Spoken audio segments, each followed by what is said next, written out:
Sixth standard first chapter ആദിമ മനുഷ്യരും സംസ്കാരങ്ങളും. മെസ്സപ്പൊട്ടേമിയൻ സംസ്കാരം. മെസ്സപ്പൊട്ടേമിയ എന്ന വാക്കിൻ്റെ അർത്ഥം നദികൾക്കിടയിലെ പ്രദേശം എന്നാണ്. യൂഫ്രട്ടീസ്, ടൈഗ്രീസ് എന്നീ നദികൾക്കിടയിലാണ് ഈ പ്രദേശം സ്ഥിതി ചെയ്യുന്നത്. നിലവിൽ ഇറാഖിൻ്റെ ഭാഗമാണ് ഈ പ്രദേശം. സുമേറിയൻ, ബാബിലോണിയൻ, അസീറിയൻ, കാൽഡിയൻ എന്നിങ്ങനെ 4 വ്യത്യസ്ത സംസ്കാരങ്ങൾ കൂടിച്ചേർന്നതായിരുന്നു മെസ്സപ്പൊട്ടേമിയൻ സംസ്കാരം. മെസ്സപ്പൊട്ടേമിയയിലെ നഗരജീവിതം കെട്ടിപ്പടുക്കാൻ സംഭാവന നൽകിയ ആദ്യ ജനത സുമേറിയക്കാരായിരുന്നു. മെസ്സപ്പൊട്ടേമിയൻ സംസ്കാരത്തിലെ പ്രധാന നഗരങ്ങളായിരുന്നു ഉറൂക്ക്, ലഗാഷ് മുതലായവ. മെസ്സപ്പൊട്ടേമിയക്കാരുടെ എഴുത്ത് സമ്പ്രദായം ക്യൂണിഫോം എന്ന് അറിയപ്പെട്ടു.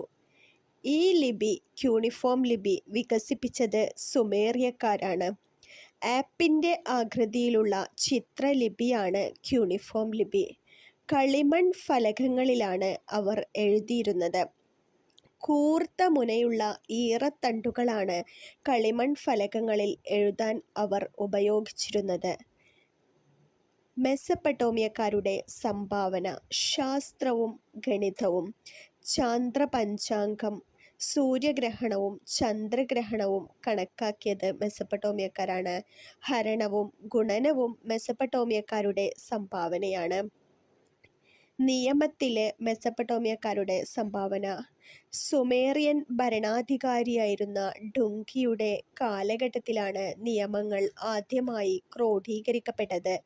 ഈ നിയമങ്ങൾ പരിഷ്കരിച്ചതാണ് ഹമ്മുറാബിയുടെ നിയമസംഹിത.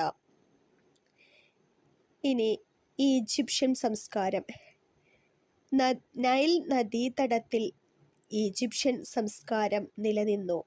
ഈജിപ്ഷ്യൻ സംസ്കാരത്തിലെ പ്രധാന നഗരം കെയ്റോ ആയിരുന്നു. ഈജിപ്തിലെ രാജാക്കന്മാർ ഫറവോ എന്ന പേരിലാണ് അറിയപ്പെട്ടത്. ഈ സംസ്കാരത്തിൻ്റെ പ്രധാന സവിശേഷതയാണ് പിരമിഡുകൾ. കൃഷിയാണ് ജനങ്ങളുടെ പ്രധാന ജീവിതമാർഗം. ഗോതമ്പ്, ബാർലി, തിന, പഴവർഗ്ഗം, ചണം, പരുത്തി മുതലായവ നൈൽ നദീതടത്തിൽ സമൃദ്ധമായി വളർന്നു.